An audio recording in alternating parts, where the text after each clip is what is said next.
درود بھیجے میں کرواتے بلا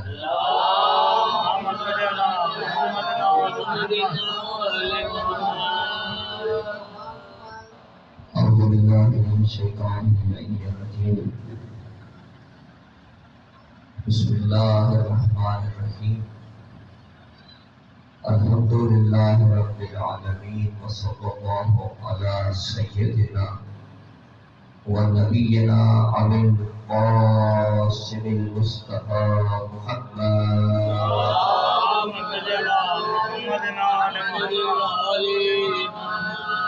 وعلى آل بيته الطيبين الطاهرين المعصومين المظلومين المنتجبين ولا سيما بقية الله الأعظم في الأرضين وروحه وأرواح العالمين لهم الهدى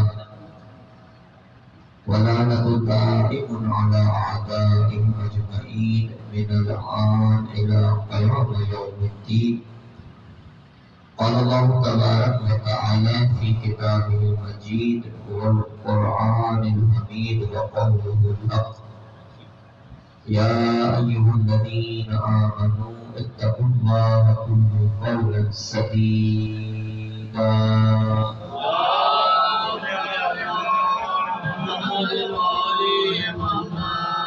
وقال علي بن أبي طالب عليه الصلاة والسلام شيعتنا المتباطلون في بدايتنا والمتبادلون في أحياء أمرنا والمتحابون في مودتنا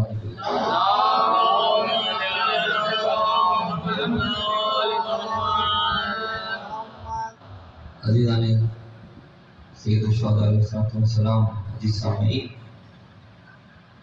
ہماری گفتگو کا محور اہل بیت علیہ السلام کے فضائل اور ہم کل آپ کی خدمت میں عرض کیا خدا تعالیٰ نے انسان کو 3 قوتیں دے کر اس دنیا میں بھیجا ہے، قوت شعبیہ، قوت غضبیہ اور قوت عقلیہ، اور کتاب ہے اردو ترجمے میں روح سادہ۔ اس کتاب کے اندر باقاعدہ بتایا گیا ہے کہ کس طرح سے قوت شعبیہ اور قوت غضبیہ کو اپنے کنٹرول میں رکھا جائے گا، کہ جیسے ایک گھوڑے کو کنٹرول میں رکھا جاتا ہے، اس کی لگام ڈالی جاتی ہے، اسی طرح سے لگام ڈال کے قوت شعبیہ اور قوت غضبیہ کو عقل کنٹرول میں رکھی جائے۔ اور پھر اس عقل کو کل میں نے یہی پوری بات کی تھی کہ خود عقل کو بھی کنٹرول میں رکھنے کی ضرورت ہے۔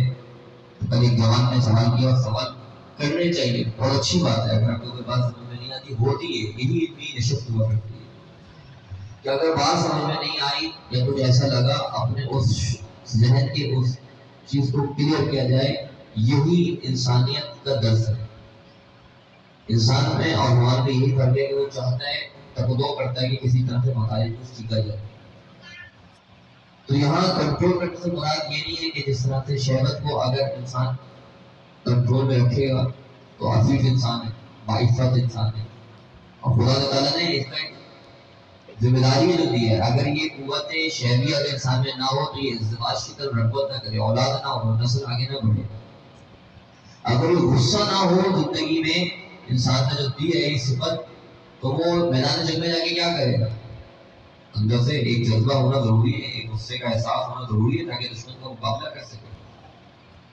اسی طرح سے دنیا کے اندر جو معاملات ہوتے ہیں ان کو سمجھنے کے لیے، ان کو پرکھنے کے لیے عقل کا خدا تعالیٰ نے بہترین ایک نعمت دی، لیکن اس عقل کو انسان نے کنٹرول میں کرنا ہے۔ کنٹرول سے کیا مراد ہے؟ مطلب شہوت کو کنٹرول میں سمجھ میں آ گیا، جس جگہ پر خدا نے حلال کیا ہے جگہ کو وہاں اس کو استعمال کریں گے، غصے کو وہاں کریں گے، پی جانے کی زیادہ بات رہے گی، دشمن کے سامنے غصہ دکھانا ہے۔ لیکن یہ عقل کو کنٹرول کیسے کریں گے؟ عقل کو کنٹرول اس طرح کریں گے، بات کرتا ہوں آ رہا ہوں پیچھے، کہ کنٹرول کرنے کا طریقہ یہ ہے کہ انسان عقل کو اس وقت کنٹرول کرے گا کہ جب امام کچھ کہہ رہا ہو اور یہ اپنی عقل کو چلا رہا ہو۔ یہ اپنی عقل سے کچھ فیصلہ کرنا چاہ رہا ہو، یہ اپنی عقل سے دیکھ رہا ہو، اپنے نظریے کو دیکھ رہا ہو، اپنی فکر کو دیکھ رہا ہو، اپنی آئیڈیالوجی بتا رہا ہو، سامنے امام کچھ بتا رہا ہو، تو اس کے مقابلے میں اس کو کنٹرول کرنا ہے کہ نہیں، امام موجود ہے، امام جو کہہ رہے ہیں مجھے اس پہ عمل کرنا ہے، اپنی عقل نہیں چلنی، ضرور پڑے مل کر بات ہو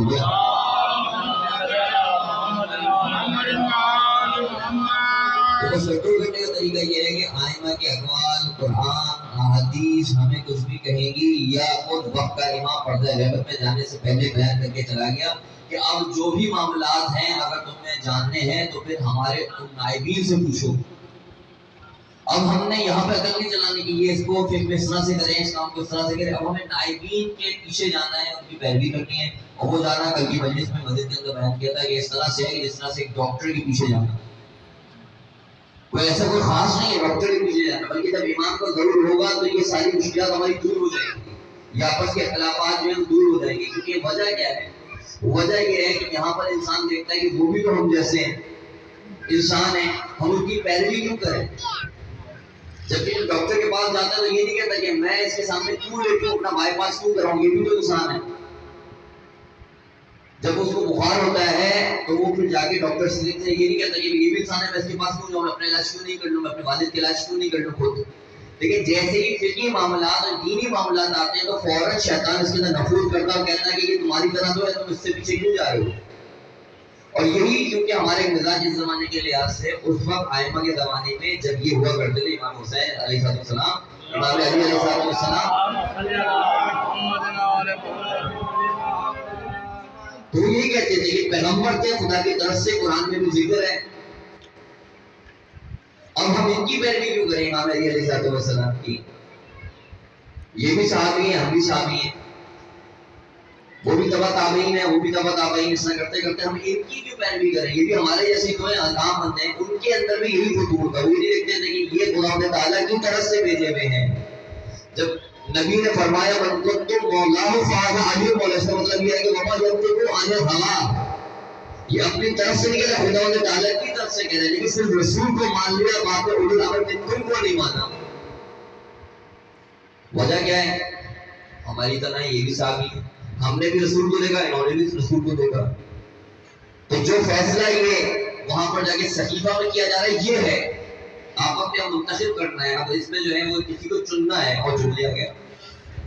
تو اس زمانے کی ریاست یہ، تو عقل کو اس زمانے میں یعنی کہ مجتہدین اگر کسی بات کو کہہ رہے ہیں اپنے علمی گہرائی میں، تو ہم نے اس کو ماننا ہے، اس پر عمل کرنا ہے، وہ جیسا کہہ رہے ہیں ہم نے وہ کرنا ہے، کیوں؟ کیونکہ جس طرح ایک ڈاکٹر کی مانتے ہیں اس طرح ان کی بھی ماننے، دور پڑے مل کر بات ہوگی۔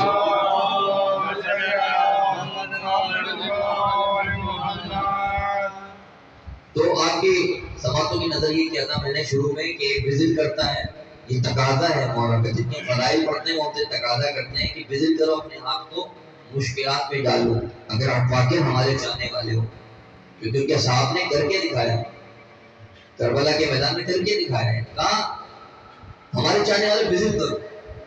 اور یہاں تک ملتا ہے روایات میں اگر کسی جگہ پر آپ یہ دیکھیں کہ آپ کا مال یا آپ کا پیسہ، آپ کی زندگی، آپ کی جان یہ داؤ پر لگی ہوئی ہے، تو یہی شریعت ہمیں کہتی ہے کہ مال کو داؤ پر لگا دو، اپنی جان بچاؤ۔ تو یہ دیکھا کہ ایک طرف مال ہے، ایک طرف جو ہے وہ جان ہے، اب ایک چیز آئی ہے، ڈکیت مل گیا، ڈکیت آ گیا، اب ایک چیز جانی ہے، تو انسان عقل یہ کہتی ہے کہ آپ کو پیسہ دیں اور سلام کریں، اس کو رخصت دیں، جان بچائیں۔ لیکن ایک جگہ پر کیا ہے کہ دین ہے اور ایک طرف میں آپ کی جان ہے، تو کہتے ہیں کہ جان یہاں پر دے دیں، دین کو بچا لیں۔ یہ شریعت نے ہمیں بتایا، رولز بتائے، یہ طریقہ کار بتایا، تو وزٹ کرنا، اب چاہے دین ہے تو آپ اپنے پیسے کو خرچ کریں اہل بیت کے لیے، اپنے وقت کو دیں، یہ ساری چیزیں وزٹ کراتی ہیں۔ تو اس کے بعد بات یہاں تک پہنچی تھی کہ ایک دوسرے سے جو ملنا، محبت کرنا ایک دوسرے سے، باب تفاعل ہے، دونوں ایک دوسرے سے کریں، ایسا نہیں ہے کہ ایک کر رہا ہے اور ایک نہیں کر رہا، ایک اپنے آپ کو بڑا متقی بڑا پرہیزگار سمجھ رہا ہے، کیونکہ ہمارے حالات تو اس طرح سے آ جاتے ہیں،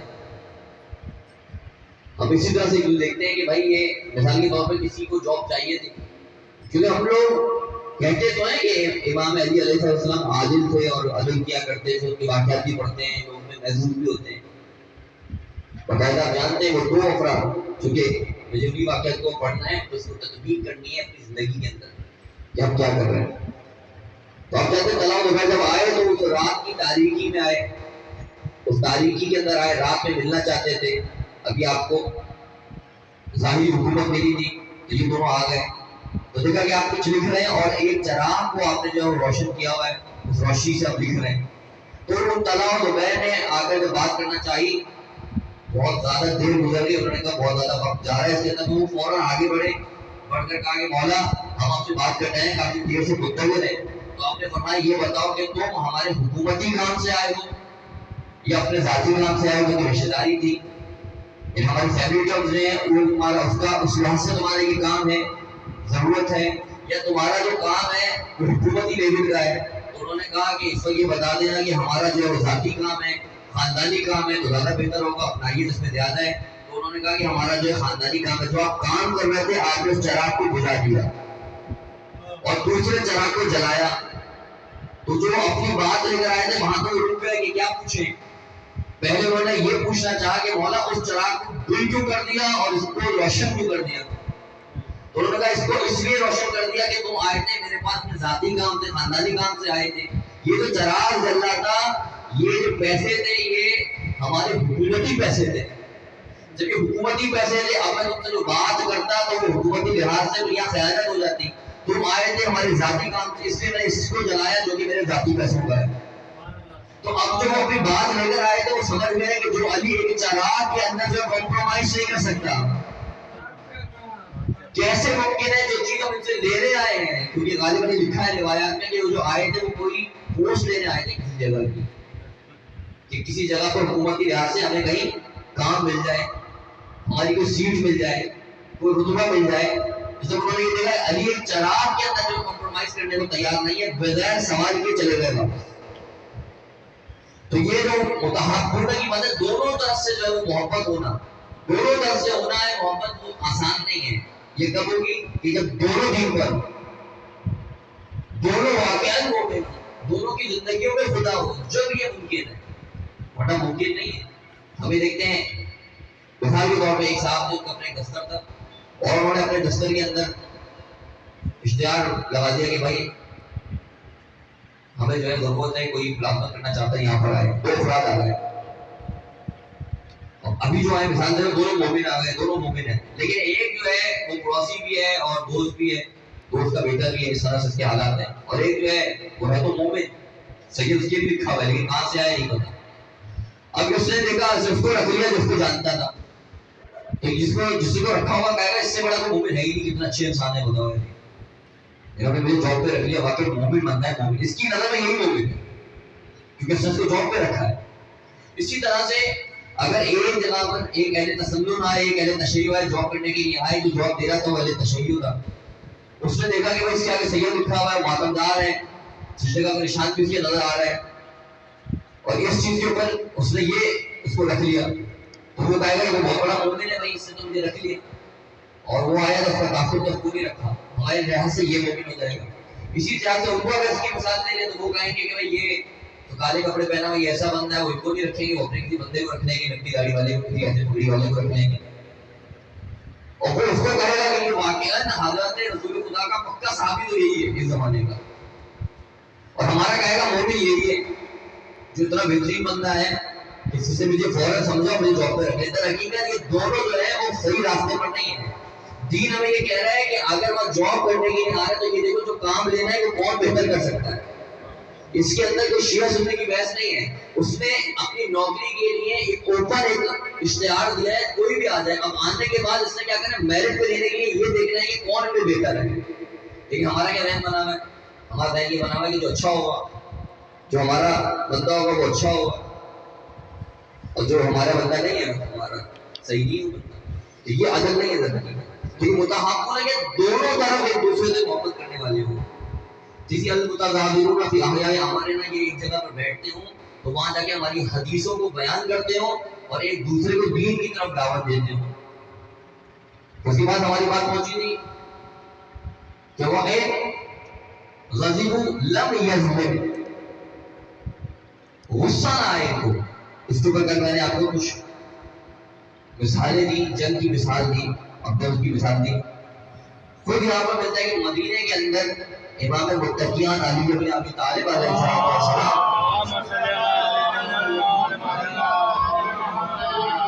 آپ ایک کوچے سے گزر رہے تھے، ایک گلی سے گزر رہے تھے کہ آپ نے دیکھا ایک لڑکی جو کنیز تھی، اپنے ارباب کی، اپنے مالک کی کنیز تھی، وہ گلی کے اندر رو رہی ہوئی. اور جو ڈاک تو کہتا ہے کہ اگر مجھ سے پوچھے جتنا بھی سمندر ہے اس سمندر کے اندر ہے کہ بہت بڑی تو پہاڑی بھی گر جائے، اس کے اندر کوئی تلاقوں پیدا نہیں ہوگا. اسی طرح کی ذات علی بن طالب علیہ السلام کی ہے. بڑی سے بڑی پریشانی آ جائے، چہرے پہ کوئی جنبش، کوئی پریشانی کے آثار نہیں نظر آتے علی بن طالب علیہ السلام کے. وہی علی جب اس کنیز کو دیکھتا ہے تو فوراً تڑپ اٹھتا ہے. آپ تڑپ اٹھے، اس سے پوچھا کیا مسئلہ کیا ہے تمہارے ساتھ؟ کہا میں گئی تھی کچھ کھجورے لینے کے لیے، ارباب کے لیے، اپنے مالک کے لیے. میں نے کھجورے خریدی. جب میں گئی ہوں واپس تو میرے مالک کو کھجورے پسند نہیں آئی اور وہ کہتا ہے اس کو جا کے واپس کر دو. اب جب میں واپس گئی ہوں اس دکاندار کے پاس، دکاندار کہتا ہے کہ ہم بیچی ہوئی چیز واپس نہیں کرتے. اب میں گھر جاؤں تو مجھے قبول نہیں کر رہا، مجھے واپس نہیں کر رہا. میں کیا کروں؟ میں بہت پریشان ہوں. اور یہ باقاعدہ جو لوگ کاروباری حضرات ہیں، انسان ظاہر کو دیکھتا ہے، یا کبھی لین دین کرنے کے لحاظ سے مجھے انسان کیا کرتا ہے؟ ظاہر کو دیکھتا ہے. انسان میں اس کو باطنی چیزیں نظر آتی ہیں، اوپر کا وہ دیکھتا ہے، وہ مانوی چیزیں نہیں دیکھتا کہ ظاہر دیکھتا ہے، باطن میں دیکھتا ہے کہ کیا ہے اس کے اندر، کیا کیا انسان کے لیے فائدے پوشیدہ ہے. تو کیا کرتا ہے کہ چیز کو مہنگا کر کے بیچے گا یا کچھ کرے گا یا پھر کوئی حساب کا بیچے گا. مثال کے طور کے اوپر کوئی سبزی دینے کے لیے گئے، اس نے بالکل پھل بالکل ویسے ہی رکھا، برابر کا کر کے اس نے دے دیا. وہی سمجھ رہا ہے کہ اس نے کہتے نہیں، ہماری روایت کہتی ہے کہ آپ تھوڑا زیادہ کر کے دے دیں. یا کبھی کوئی آیا، کوئی غریب آپ کسی جگہ پر جائیں، دیکھیں آپ کوئی آگے اور کہہ رہے 50 روپے کا، 100 روپے کا، 150 روپے کا گوشت دے دو. نہیں آتا گوشت اتنے کا. لیکن وہاں پر خود یہ امام کے سامنے ہوا، امام جعفر صادق علیہ السلام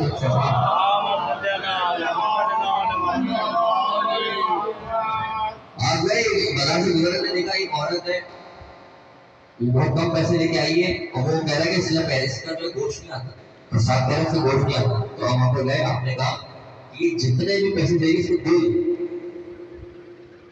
دو صحیح سے. تمہارے جو یہاں کیوں بیٹھے ہو؟ یہاں تم کام کرنے کیوں؟ برکت کے لیے آئے ہو. یہاں تم آئے ہو گھر والوں کو اپنی بہترین ادارہ کرنے کے لیے، زندگی چلانے کے لیے آئے ہو. تو یہ جو تم ظاہری طور پہ دیکھ رہے ہو کہ میں اس سے چلا لوں گا اور کما لوں گا اور اپنی زندگی گزر بسر اچھی کر لوں گا، اس سے کچھ ہونے والا نہیں ہے. جب تم خدا تعالیٰ کو راضی کرو گے، خدا تعالیٰ تمہارے مال میں برکت دے گا، تمہیں وہاں سے برکت ملے گی. تو اس کو جتنا بھی دے سکتے ہو کچھ دے دو. ضروری ہے کہ یہ پیسے جو ہے اس کو پیسے دے دو تاکہ شرمندہ نہ ہو، اس کے بعد تم کو زیادہ ہی گوشت دے دو، لیکن اس کو دے دو. کبھی انسان جو ظاہری سے خدا کہتا ہے یحب المحسنین، خدا جو ہے پسند کرتا ہے. وَأَيَدُلُ اقرب التقویٰ، خدا کو سب سے زیادہ جو ہے وہ عدل کرنے والے لوگ جو ہے وہ بات تقویٰ انسان. تقویٰ پہلے، عدل بعد میں. جب تقویٰ نہیں ہے انسان عدل نہیں کر سکتا. اس کنیز کو لیا، کہا میرے ساتھ چلو. اس کنیز کو اپنے ساتھ لے کے گئے، اس دکاندار کے پاس گئے. اس دکاندار سے کہا کہ یہ یہاں پر آئی ہوئی تھی اور آپ نے اس کو جو واپس نہیں کیا، اس ارباب اس کو گھر میں گھسنے نہیں دے رہا. تو وہ فوراً آگے بڑھا، اس نے تم کون ہوتے اس کی جو ہے طرفداری کرنے والے؟ اور یہ کہہ دیا، اس نے امام کے سینے پہ ہاتھ مارا. امام دور جا کے گرے، گر گئے بغیر. اور جب گرے تو آس پاس کے لوگ جو جانتے تھے کہ کون ہے، فوراً آئے، انہوں نے آ کے امام کو اٹھایا. امام بھی خود اٹھے اور سب نے آ کے اس بغالے والے سے کہا، شاپ والے دکان والے سے کہا تم نے کس کو ٹکر دیا؟ جانتے کون ہے؟ یہ فاتح خیبر ہے. یہ وہ ہے کہ جس نے عمر بن عبداللہ کو جو ہے وہ واسطے جہنم کیا. شیبہ عجبہ جیسے بہادروں کو واسطے جہنم کرنے والا ہے. یہ ہوا جس نے خیبر کو فتح کیا، خندق کو میں جو اتنے زیادہ نمایاں ہوا، دین کو بچایا. یہ کل ایمان ہے. جیسے تو پتا چلا مولا کی کنتوں میں آ کے گر گیا، مولا میں آپ کو جانتا نہیں تھا. آپ نے کہا جانتے ہو نہ جانتے ہو، میں کسی کو دھوپ میں بیٹھا. انسان بعد بات تو تھوڑا سا غصہ آیا، تھوڑی سی بات ہوئی، اور اس غصے کی بھی اگر دیکھیں تھوڑی سی آپ سے اور بس 1-2 منٹ کی اور بات. اگر غصے سے دیکھیں غصے آتا کب انسان کو؟ جب پتہ چل جائے سامنے والا کمزور ہے. باس پہ کبھی غصہ نہیں آتا، باس پہ کبھی غصہ نہیں آئے گا. کہیں اگر دکان پہ کام کرتا ہے تو مالک پہ کبھی غصہ نہیں آئے گا. وہاں سارا غصہ وہ سن کے، گالیاں سن کے، سب کچھ کر کے، تھپڑ بھی کھا کے، اگر اس کی عقل چل رہی ہے ورنہ جاب چھوٹ جائے گی، سب کچھ کھا پی کے ایسا ساری چیزیں کر کے گھر آئے گا، بیوی پہ اتارے گا سارا غصہ، بچے پہ اتارے گا. تو کہتا ہے میں بہت غصہ آ رہا ہے مجھے، میں جو ابھی وہ غصہ بہت آ رہا ہے جو چھوٹا ہوگا اس سے، جو اس سے کمزور ہوگا، جو بڑے میں غصہ آتا ہے. تو در حقیقت یہ غصہ جو ہے وہ آپ کو ایسی چیز نہیں ہے جو آ جاتی ہے، یہ باقاعدہ انسان کی فیلنگ ہے. یہ جب حالات اس کو ایسے ہوتے ہیں وہ دیکھتا ہے کہ میں یہاں غصہ کر سکتا ہوں تو وہاں غصہ کرتا ہے. جہاں اس کو پتا ہے کہ یہاں میں غصہ کروں گا تو جاب گئی یا میں گیا، تو اس جگہ میں کبھی غصہ نہیں کرتا. تو خود ایک غصہ کو ایسی چیز نہیں کہ آ جاتا ہے. اسی لیے کہتے ہیں کہ یہ جو بھی چیز ہے اس کو آپ کنٹرول کریں. اور بہادر ہونے کی علامت یہی ہے. ضروری نہیں ہے کہ انسان میدان جنگ میں جا کے جو ہے وہ جہاد کرے گا، تلوار چلائے گا، ڈیرے چلائے گا، تیر چلائے گا، کمان چلائے گا، تبر چلائے گا. در حقیقت اپنے محلے گلی کے اندر، اپنے گھر کے اندر بیٹھ کر، اپنی فیملی کے ساتھ بیٹھ کے انسان جو ہے بہادری کو جو ہے وہ خدا تعالیٰ کے سامنے پیش کر سکتا ہے کہ میں تیرا بندہ ہوں اور میرے اندر یہ بہادری ہے کہ سامنے والے نے غلط بات کی لیکن میں برداشت کروں. یہ وہ صفت ہے جو ایک کم سے کم ایک عزادار کو ہونی چاہیے. چھوٹی چھوٹی بات میں ایک انہوں پیچھے رہ گئی، ایک انہوں آگے جا رہی تھی، وہ ڈسٹرب ہو رہا ہے تو آپ نے لڑنا شروع کر دیا کہ تمہارے باتوں کی وجہ سے ہم ڈسٹرب ہو رہے ہیں. تو یہ کیا ہو گیا؟ در حقیقت یہ دور ہے ہم. اس کا مطلب ہے کہ اہل بیت کی تعلیمات سے دور ہے. تو وہیں پر اس بات کو بیان کیا جاتا ہے کہ انسان غصے کو جو ہے وہ اپنے کنٹرول میں کر کے رکھے. اور غصے کو کس جگہ پر؟ جہاں پر دشمن ہو. یہ ویڈیو میں نظر آتا ہے کربلا میں حضرت عباس اللہ کو اجازت نہیں ملی، صرف پانی لے کے آنے کی اجازت تھی. اگر آپ کو اجازت ملتی تو آپ اس جنگ کا نقشہ تبدیل کر دیتے. یہ مشیت الہی تھی. خدا تعالیٰ نے حضرت عباس کو قابل حوائش بنانا، اسی لیے خود حضرت عباس کی دعا کربلا میں قبول نہ ہوئی. تمام جتنے بھی ہم شہداء دیکھتے ہیں یہ بہت ہی آمادہ ہو کے، بہت ہی تیار ہو کے آئے تھے. ہر صحابی اپنی شہادت دینے کے لیے سرشار تھا، تیار تھا، آمادہ تھا. یہاں تک کہ جناب علی اصغر بھی تیار تھے. وہ اتنا مجاہد کہ جس کی سواری اتنی خوبصورت کہ کسی اور مجاہد کی اتنی خوبصورت سواری نہیں تھی. یہ کس طرح سے آئے؟ اپنے بابا، اپنے امام کے بازوؤں پر سفر طے کر کے کربلا کے میدان میں آئے، اس پر سوار ہو کے کربلا کے میدان میں آئے. اور ایک ایسا ہے کہ انہوں نے اپنی مسکراہٹ سے فوج اشقیہ کو شکست دے دی. یہاں سے تیر چل رہے تھے اور وہاں سے لب مسکرا رہا تھا. یہی وجہ تھی کہ مقاتل میں لکھا ہے کہ جتنی تاخیر کر رہا تھا عمر ساتھ اتنا ہی گھبراتا چلا جا رہا تھا. اس کی وجہ یہ تھی وہ ڈر رہا تھا کہ ایسا نہ ہو کہ اس مسکراہٹ سے یہ جو فوج اشقیہ اپنا منہ پھیر کے رو رہی ہے اس کے اندر انقلاب آ جائے. تو فوراً کہتا ہے روملا حسین کے کلام کو پتہ کرو. بس کمان کو تیر میں جوڑا گیا. روایات ہمیں بتاتی ہیں جیسے کمان میں تیر کو جوڑا روملا نے چاہا کہ تیر کو پھینکے، فوراً تیر زمین پر گر گیا. دوبارہ سے کمان سے تیر کو جوڑا، ایک اور تیر چلانا جانتا تھا. جیسی چاہا فوراً ایک اور تیر بھی گر گیا. کہتے ہیں اس طرح سے 3 مرتبہ روایات میں لکھا ہے، مقاتل لکھتے ہیں کہ 3 مرتبہ تیر گرا. جب 3 مرتبہ تیر گر گیا تو ابن سعد نے بہت ہی تعجب سے پوچھا اے حرملا، اگر مجھ سے کوئی پوچھتا کہ اس دنیا میں سب سے بڑا تیر انداز کون ہے تو میں تیرا نام لیتا، لیکن تجھ سے ایک بچے کے اوپر تیر نہیں چلتا.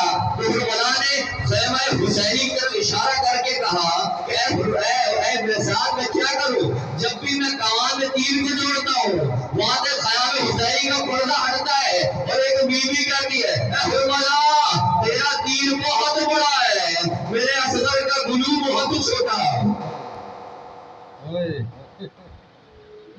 چوتھی مرتبہ اس نے اگر تیر کو جوڑا تو وہ تیر اس طرح سے چلا کہ وہ تیر جا کر میرے حسین کے سینے میں پیوست ہوتا. یہ کہتے ہیں وہاں ہومت کا جناب علی ازرق نے اس کو تیر کو اپنی گردن پہ لے لیا. اور جناب علی اصغر کا وہ تیر بھار والا تیر لگنا تھا کہ روایتی جملے باقاعدہ اس کو علم اجتماع سے یہ بات بیان کی جاتی ہے کہ جو تیر تھا یہ تو تیر کوئی آسان تیر نہیں تھا، یہ وہ تیر تھا جو اس وقت گھوڑوں کو چلانے کے لیے رکھا گیا تھا۔ اس تیر کو رملا نے اس ننھے مجاہد پر چلا دیا۔ بس علی نے جناب علی اصغر کو اپنی گود میں لیا اور ابھی آپ 3 دن کے بعد آپ یہ ابھی عمل کرنے جا رہے ہیں، آپ یہ عمل کریں گے لیکن آپ کے ہاتھ میں کوئی چھوٹا سا لاشا نہیں ہوگا، مگر جب میرے مولا نے یہ عمل انجام دیا تو آپ کی گود میں جناب علی اصغر کا لاشا تھا۔ کبھی آپ 7 قدم آگے گئے تو کبھی 7 قدم پیچھے گئے۔ اس کی وجہ جانتے ہیں وجہ کیا تھی؟ ارے وجہ یہ تھی جب 7 قدم آگے بڑھتے تھے تو یہ سوچتے تھے کہ رباب اصغر کا چہرہ کیسے دیکھے گی، بس 8 قدم پیچھے آ جاتے تھے۔ بس میرا مولا جب خیام حسینی میں پہنچا، ارے خیمے کے پیچھے میرا مولا پہنچا، ارے وہاں ایک ننھی سی قبر کھودی، ہاتھ میں آپ کے چلو میں علی اصغر کا خون تھا۔ آپ نے اس آسمان کی طرف پھینکنا چاہا، آپ کے دل میں آواز آئی کہ اگر اس کا قطرہ آسمان کی طرف آیا تو قیامت ایک بوند نہ ٹپکے گی۔ آپ نے چاہا کہ خون کے قطرے کو زمین پر ڈال دیا جائے، اور آپ کو احساس ہوا کہ اگر یہ پاکیزہ خون اگر یہ زمین پر پھینک دیا گیا تو یہ فضل نہ ہو جائے گی۔ بس آپ نے اس خون کو اپنے چہرے پر مل لیا۔ آپ نے فرمایا انکار آسمان کو ہے، راضی زمین نہیں، اے اصغر تیرے خون کا ٹھکانہ کہیں نہیں۔